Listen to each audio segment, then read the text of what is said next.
الرحمن الرحیم second year آج جو ہم نیا ٹاپک سٹارٹ کرنے جا رہے ہیں وہ ہے ایرکسن کا نفسیاتی اور سماجی نمو کا نظریہ۔ اب ہمیں اس نظریہ کے نام سے ہی پتہ چل رہا ہے کہ اس میں ایرکسن نے ہمیں کسی بھی فرد کی نفسیاتی اور سماجی نشوونما کے بارے میں بتایا ہے کہ انسان کی زندگی میں نفسیاتی اور سماجی نشوونما کیا ہے۔ نفسیاتی نشوونما سے مراد ہے کہ بچے کے وقوفی اعمال وقت کے ساتھ ساتھ ان میں وسعت پیدا ہوتی ہے، وہ بڑھتے ہیں، ترقی پاتے ہیں۔ اب ایک چھوٹا سا بچہ ہے، اس کی سوچنے، سمجھنے، ادراک کرنے، یاد، تفکر یا تخلیق کرنے کی صلاحیتیں اتنی زیادہ نہیں ہوں گی جتنی کہ ایک بڑے بچے کی ہوگی۔ اسی طرح سماجی نشوونما سے مراد یا سماجی نمو سے مراد کہ بچوں کا اپنے معاشرے میں موجود لوگوں کے ساتھ کیسے تعلقات ہیں، کیسے ایک بچے کے وقت کے ساتھ ساتھ اپنے معاشرے، اپنے ارد گرد میں قریبی لوگوں یا ماحول میں رہنے والے دوسرے لوگوں کے ساتھ تعلقات کیسے قائم ہوتے ہیں۔ ایرکسن نے 1902 میں انسانی نشوونما کا ایک نظریہ پیش کیا تھا جو کہ انسانی زندگی پر محیط ہے، جو کہ انسانی زندگی کے تمام منازل یا تمام مدارج کو بہت اچھے طریقے سے واضح طور پر پیش کرتی ہے۔ ایرکسن یہ کہتا ہے کہ انسانی شخصیت کی تشکیل میں معاشرہ بہت ہی اہم کردار ادا کرتا ہے۔ کس طرح معاشرے ایک فرد کی تشکیل کو اثر انداز کرتا ہے یہ ہم ابھی آگے جا کے پڑھیں گے۔ ایرکسن نے فرائیڈ کے تصور انا کی بنیاد پر اپنا نظریہ بنایا۔ آپ کو یاد ہوگا فرسٹ ایئر میں جب ہم شخصیت کا چیپٹر پڑھ رہے تھے تو اس میں فرائیڈ نے تحلیل نفسی کا اپنا نظریہ پیش کیا تھا، جس میں اس نے ایڈ، ایگو، سپر ایگو کی بات کی تھی، انا، فوکل انا کی بات کی تھی۔ انا سے مراد ہے کہ بچہ کتنا حقیقت پسندی سے کام لیتا ہے۔ بیسیکلی تصور انا یا انا جو ہے وہ اصول حقیقت پر کام کرتی ہے کہ آپ اپنے معاشرے، اپنی زندگی میں کس طرح حقیقت پسندی سے کام کرتے ہیں۔ آپ جب بھی کوئی کام کرتے ہیں تو آپ یہ دیکھتے ہیں کہ آپ کا اس کام کا کیا نتیجہ نکلے گا، کیا کوئی دوسرا شخص آپ کے کام سے متاثر تو نہیں ہو رہا ہے۔ آگے چل کے ایرکسن یہ بتاتا ہے کہ اس نے نشوونما کے 8 مدارج بتائے ہیں یا 8 منازل بتائے ہیں، اور ہر منزل پر فرد کو کوئی نہ کوئی مؤثر کام انجام دینا پڑتا ہے۔ اگر تو وہ اپنا کام یا اپنا فعل جو ہے وہ بہت مؤثر انداز میں انجام دے رہا ہے تو کیا ہوگا کہ وہ کامیابی سے اس منزل کو طے کر لے گا اور بخوبی اگلی منزل تک پہنچے گا۔ لیکن اگر وہ کام اس خاص منزل پر انجام نہیں دے پائے گا تو کیا ہوگا کہ اسے ناکامی کا سامنا کرنا پڑے گا۔ اب اگر ہم دیکھیں تو سب سے پہلے جو ہے وہ بحران نمبر 1 یا منزل نمبر 1 آ رہی ہے، جو کہ ہے اعتماد بمقابلہ بے اعتمادی۔ ایرکسن نے کہا ہے کہ بچے کی پہلے بحران یا پہلی منزل پر جو عمر ہے وہ پیدائش سے لے کر 1.5 سال تک کا بچہ ہوتا ہے۔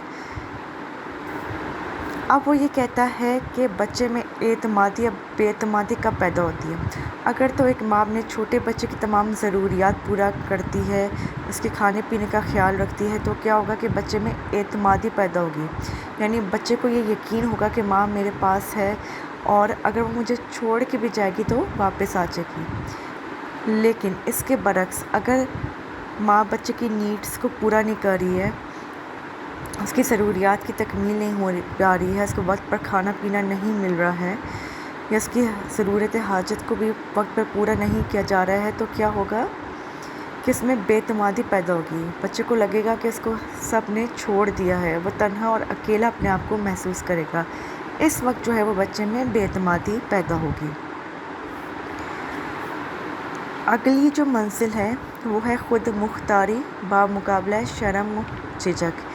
اس سٹیج میں بچے کی عمر 1.5 سال سے 3 سال تک کا بچہ جو ہے وہ ہو جاتا ہے اس کی عمر، اور اب اس میں خود مختاری آنا شروع ہو جاتی ہے۔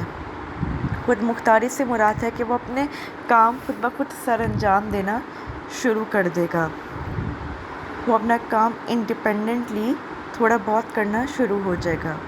اب بچے کی زبان بھی نشوونما آہستہ آہستہ پا رہی ہے، اور جب اس کے اندر لینگویج ڈیولپ ہو رہی ہے اور وہ ووکیبلری اس کی آ رہی ہے، وہ مختلف الفاظ کو سیکھنا اور سمجھنا شروع کر دے گا، تو کیا ہوگا کہ وہ اس زبان کے ذریعے ماحول سے واقفیت حاصل کرے گا.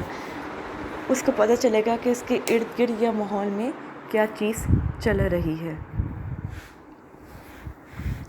اب بچے کے اندر شرم یا جھجک تب پیدا ہوگی جب اس کو صحیح اور غلط کرنے کے درمیان جب بچے کو صحیح اور غلط کے درمیان پہچان نہیں ہوگی، جب وہ صحیح کو غلط سے فرق نہیں کر پائے گا، یا اگر والدین بچے کو بہت ہی روک ٹوک کریں گے یا اس پہ بالکل بھی کنٹرول نہیں رکھیں گے، تو کیا ہوگا کہ بچے میں شرم جھجک کی صورت پیدا ہو سکتی ہے. ٹھیک ہے.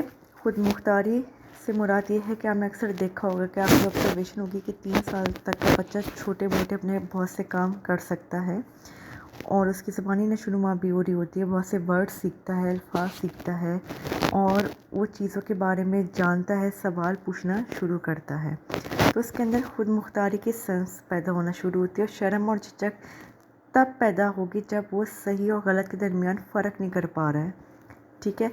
یا تو اس کے والدین بہت ہی اس پر روک ٹوک کریں جس کی وجہ سے اس میں شرم یا جھجک آ رہی ہے، یا والدہ نے بالکل اس کے اوپر کنٹرول نہیں کیا ہوا، بالکل اس کو آزاد چھوڑا ہوا ہے. اگلی جو منزل ہے وہ ہے آزادانہ اظہار بمقابلہ احساس جرم. اب یہ منزل 3 سے 6 سال کی عمر میں اس منزل سے بچے کا سامنا ہوتا ہے. اب بچے میں خواہش پیدا ہوتی ہے کہ وہ کوئی کام شروع کرے، یعنی مرضی سے اپنی کوئی ایکٹیویٹی یا سرگرمی کو شروع کر سکے.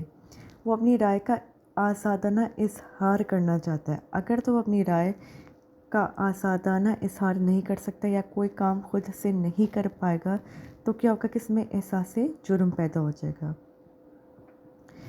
اور اگر تو بچہ اپنی آزادی سے رائے کو اظہار کر رہا ہے، وہ کوئی کام خود سے کر رہا ہے، جیسے وہ اسکول جانے کے لیے خود تیار ہو رہا ہے، اپنا ہوم ورک خود کر رہا ہے، تو اس میں باقاعدگی آئے گی، اس کے اندر ذمہ داری ہوگی کہ کس طرح اس نے کوئی کام جو ہے وہ خود کرنا ہے. اگر آپ نے اسے کوئی کام سونپا ہے تو وہ اپنے آپ کو ذمہ دار محسوس کرے گا کہ اس نے وہ کام سر انجام دینا ہے، اور اس کے اندر جو ہے وہ نظم و ضبط کی سینس بھی ڈیولپ ہوگی.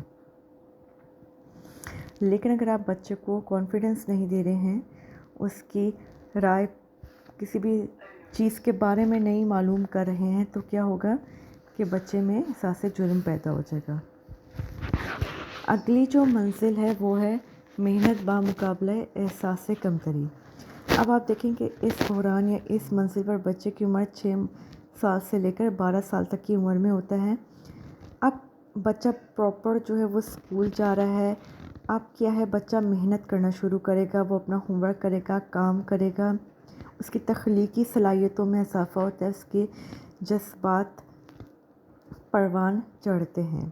اب کیا ہے کہ بچہ جو ہے اس کے اندر عزت کی سینس آئے گی، وہ اپنے عمر سے بڑے بچوں کی، اپنے اساتذہ کی عزت کرنا شروع کرے گا.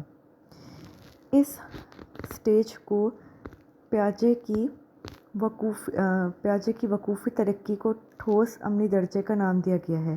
یعنی جو محنت بمقابلہ احساس کمتری ہے، اس سٹیج کو پیاجے نے جو ٹھوس عملی درجے کی سٹیج دی تھی اس سے کمپیئر کیا گیا ہے کہ بچہ اتنا بڑا ہو چکا ہوتا ہے کہ اس کے اندر جو ہے وہ درجہ بندی، ہندسوں کا استعمال، صورت حال کے پہلوؤں کا جائزہ لینا، یہ تمام کام اس کے اندر ڈیولپ ہو رہے ہوتے ہیں. یا وہ اخلاقی فیصلے خود کر سکتا ہے، یا وہ تحفظ یا بقا جیسے تصورات کو سمجھ سکتا ہے. تو بیسیکلی اگر تو اس سٹیج پر بچے کی تخلیقی صلاحیتوں میں اضافہ نہیں ہو پا رہا ہے، یا وہ کوئی کام خود سے نہیں کر پا رہا ہے، تو کیا ہوگا کہ اس کے اندر احساس کمتری پیدا ہوگی کہ وہ دوسروں سے اپنے آپ کو کمتر سمجھے گا، وہی سمجھے گا کہ وہ کوئی کام خود سے نہیں کر پاتا. ہم اپنے لیکچر کو آج اتنا ہی محدود رکھیں گے. ایرکسن کی جو اگلی 4 سٹیجز ہیں وہ میں آپ کو اگلے لیکچر میں پڑھاؤں گی. جو ایرکسن کا نفسیاتی سماجی نمو کا نظریہ ہے یہ بھی بہت ہی امپورٹنٹ ہے. اکثر یہ لانگ اور شارٹ کوسچنس میں یہ شامل ہوتا ہے. ٹھیک ہے، تو ابھی ہم نے 4 سٹیجز یا 4 منزل